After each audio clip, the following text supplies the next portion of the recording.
Good morning and welcome back. Thank you for tuning into In Your Own Words, a reflection on the single effect, suspense, and surprise, as one of you said, the three S's, for Edgar Allan Poe's The Cask of Amontillado.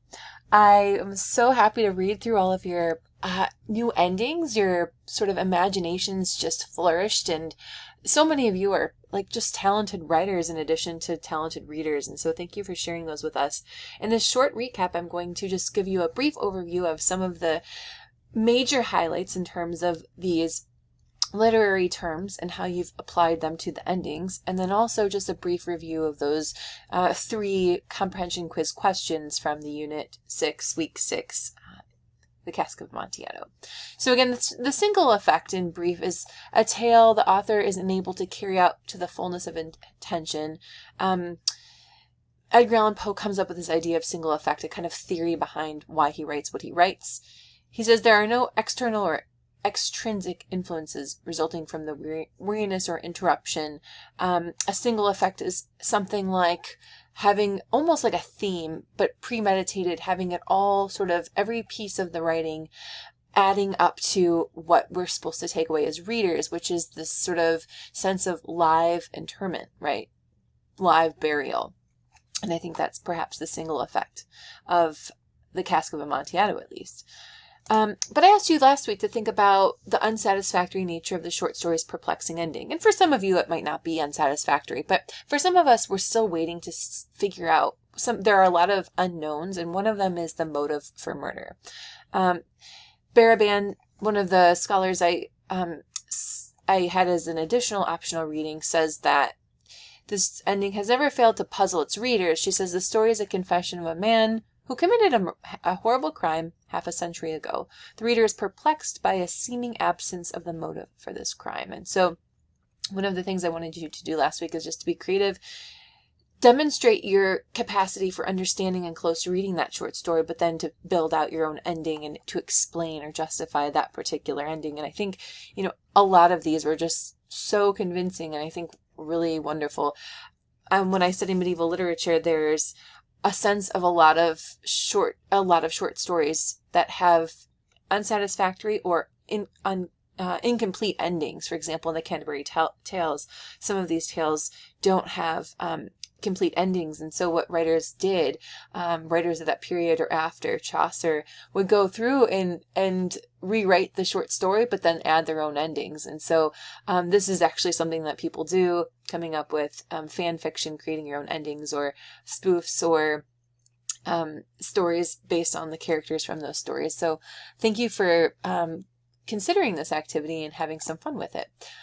One of the things that you noticed and wanted to highlight in your endings was that vengeance wasn't just the end of sort of Fortunato, but that the vengeance was also something that could happen psychologically and be extended or doubled. Julie, you said that you wanted to compound the vengeance by actually making Lady Fortunato something that Montresor is going to attack next. When she and I have reached a secluded spot, this is towards the ending, talking about meeting Lady Fortunato, I will bash her about the head, causing her to die by this very trowel, and I will surely tell her as she lay dying that you have abandoned her and wished this gruesome death upon her.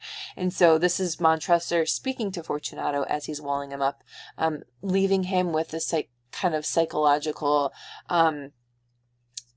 problem that he's supposed to tell this story, and this is what Fortunato's supposed to think on as he's dying, a sort of torture. I thought that I would add to the extreme nature of Montresor's revenge plot to pile grief on top of the shock and fear and anger that the victim would already be experiencing while he's dying. I think hearing that the murderer already has a plan in mind to kill his loved one would only serve to enhance the pain felt by the dying Fortunato, and in this way increase the revenge that Montresor gets to experience.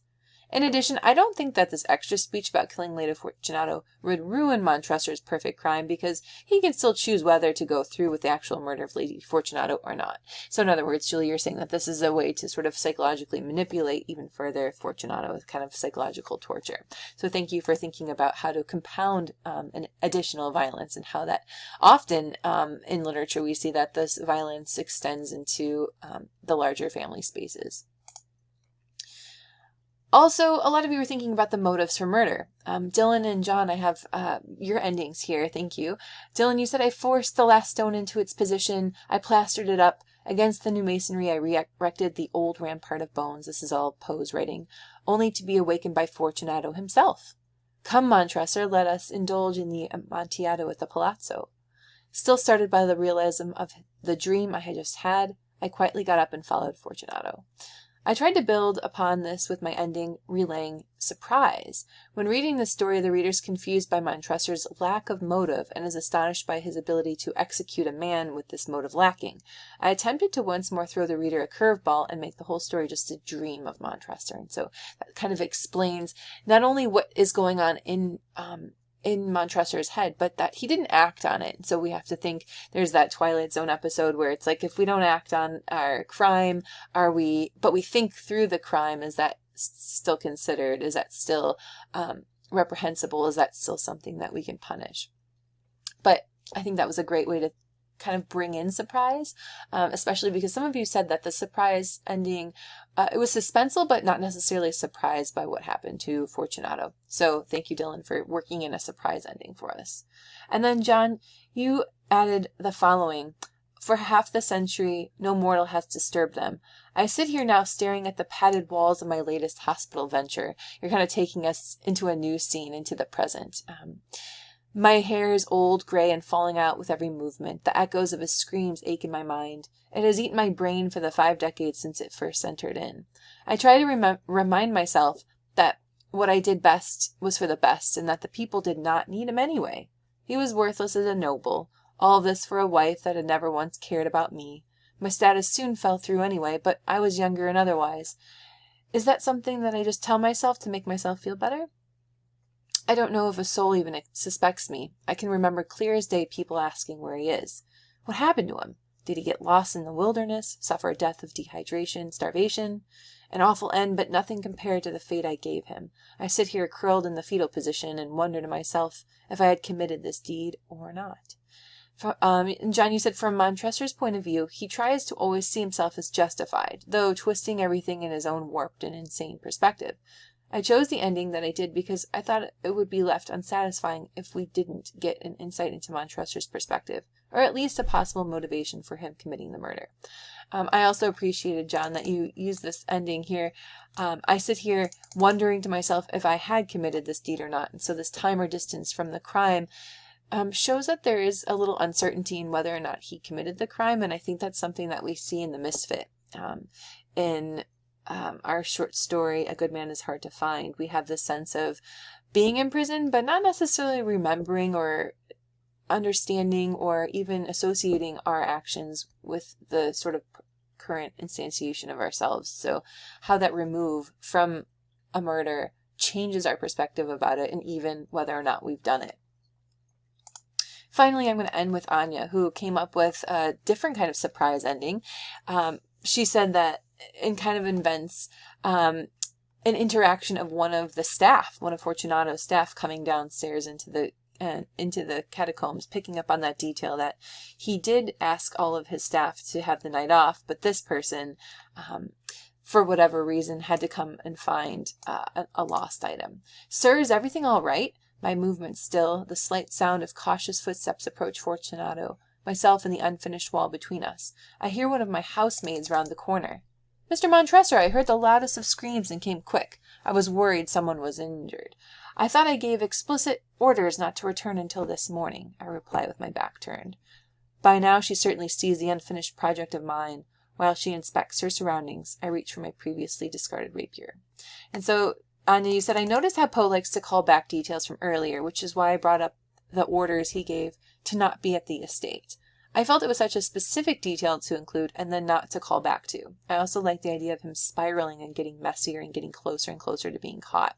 And so that was a really kind of awesome way to bring in a character or detail that was mentioned but didn't have any kind of reference point beyond just sort of covering his tracks, saying that no one else was around and so no one else would have known about this crime. Thank you again for all of your endings. And in the last 3 slides, I just have some great responses to that comprehension quiz, some sort of model answers. And so you can kind of page through those 3. What's the significance of the carnival season? Describe the spatial geographical movement in the story, and then some examples of why Montresor gives Fortunato many opportunities to return, and why he insists that they press on. So I have answers from Mar, Dimple, Alex, and Samuel. I couldn't remember the name who contributed this answer, but wanted to include this one as well.